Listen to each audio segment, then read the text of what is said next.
जय श्री श्याम। राधे राधे मित्रों। एक बार वैकुंठ में श्री हरि विष्णु जी का मन नहीं लग रहा था, इसीलिए उन्होंने सोचा चलो धरती की यात्रा कराते हैं। यह बात जब विष्णु जी माता लक्ष्मी जी को बताते हैं तो लक्ष्मी जी कहती हैं मैं भी चलूँगी।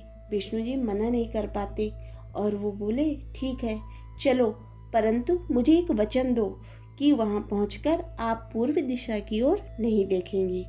लक्ष्मी जी बोली ठीक है स्वामी, मैं पूर्व दिशा की ओर नहीं देखूंगी।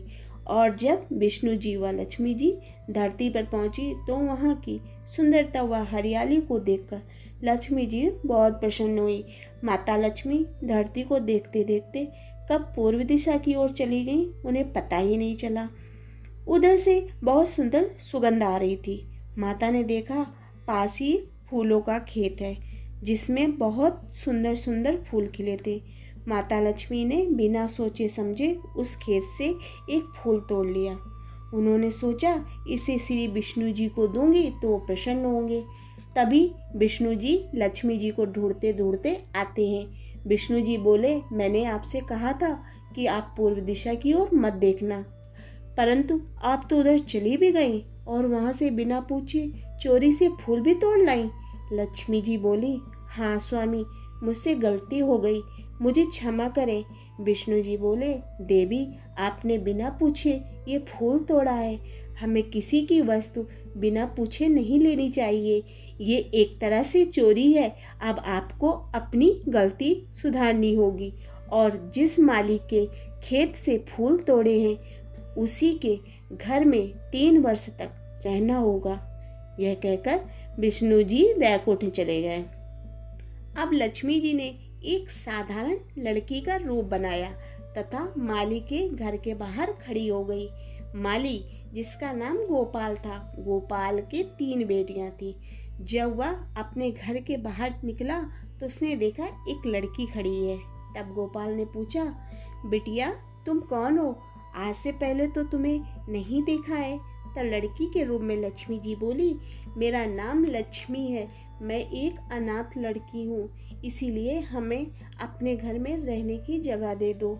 मैं यहीं कहीं कोने में पड़ी रहूँगी और आपके घर का सारा काम भी कर दूँगी। गोपाल बोला मैं एक गरीब आदमी हूँ और मेरे इस टूटे फूटे घर में तुम कैसे रहोगी।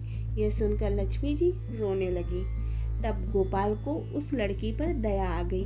वह बोला भगवान ने तो पहले से ही मुझे 3 बेटियां दी हैं, चलो आज से मैं यही सोचूंगा कि मेरी 4 बेटियां हैं। और लक्ष्मी जी वहीं रहने लगी और घर व खेतों के काम में हाथ बटाने लगी। लक्ष्मी जी के घर में आते ही गोपाल के फूलों का काम अच्छा चलने लगा और उसने एक गाय खरीद ली। फिर कुछ दिनों के बाद उसने जमीन भी खरीद ली और पक्का मकान बनवा लिया। पत्नी तथा बेटियों के लिए गहने बनवा लिए। गोपाल सोचता था कि यह सब हमें इस लड़की के आने के बाद मिला है। इस लड़की के आने के बाद से मेरी किस्मत ही चमक गई, मानो बेटी के रूप में हमें लक्ष्मी ही मिल गई हूँ। इस तरह से घर व खेतों में काम करते करते लक्ष्मी जी के 3 वर्ष बीत गए। एक दिन गोपाल जब अपने खेतों से लौट कर आया तो घर के सामने एक देवी स्वरूप लड़की को देखा। गोपाल पहचान गया और बोला अरे ये तो मेरी चौथी बेटी लक्ष्मी है, पर ये तो साक्षात लक्ष्मी माता है। फिर पूरा परिवार लक्ष्मी जी के चरणों में गिर पड़ा। गोपाल बोला मुझे माफ कर दो, मैंने आपसे काम करवाया। लक्ष्मी जी बोली तुम बहुत अच्छे व दयालु व्यक्ति हो, तुमने मुझे बेटी के रूप में रखा है, मैं तुम्हें वरदान देती हूँ तुम्हारे पास धन की व खुशियों की कभी कमी नहीं होगी।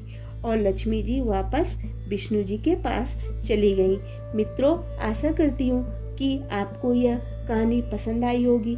यदि यह कहानी पसंद आई हो तो इसे लाइक करें तथा चैनल को सब्सक्राइब करें। धन्यवाद।